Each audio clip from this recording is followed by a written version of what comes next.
اگر کوئی میننگ فل بات نہیں ہوتی تو ہماری تو تیاریاں مکمل ہیں. پورا خیبر پختونخوا، پنجاب، سندھ، بلوچستان، کشمیر، گلگت، ہر جگہ سے پاکستانیز جو ہیں انشاءاللہ وہ اس دن اسلام آباد آئیں گے اور پرامن بیٹھیں گے اور اپنے انہی 3 بنیادی مطالبوں کا کہ اسیران کی رہائی، آئین و قانون کی حکمرانی اور مینڈیٹ کی واپسی کے لیے ہم پرامن بیٹھے رہیں گے. لیکن بہرحال گفتگو ساتھ چلتی رہنی چاہیے.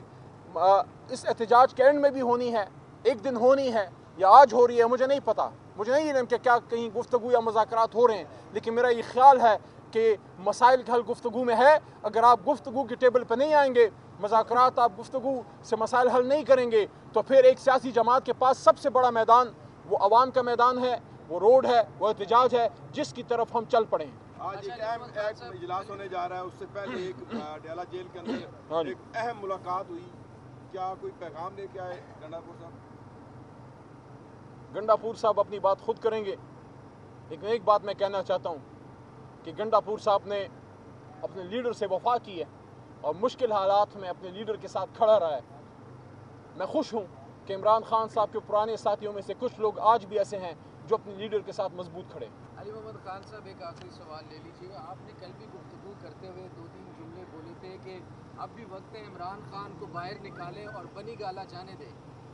دوسرا آپ نے ابھی بھی کہا کہ بات ہونی چاہیے مفاہمت کی طرف آپ لے کر شاید جانا چاہتے ہیں. آپ کی گفتگو سے یہ تاثر جا رہا ہے، تو آپ کس کو میسج دے رہے ہیں؟ ایک تو یہ بتا دیجیے. دوسرا جو بات چیت چل رہی ہے جس کی خبریں اس وقت ہیں، کیا واقعی کوئی آفر، کوئی بات چیت اس وقت چل رہی ہے کہ آپ بھی کہہ رہے ہیں کہ عمران خان کو نکالیں اور بنی گالا جانے دیں؟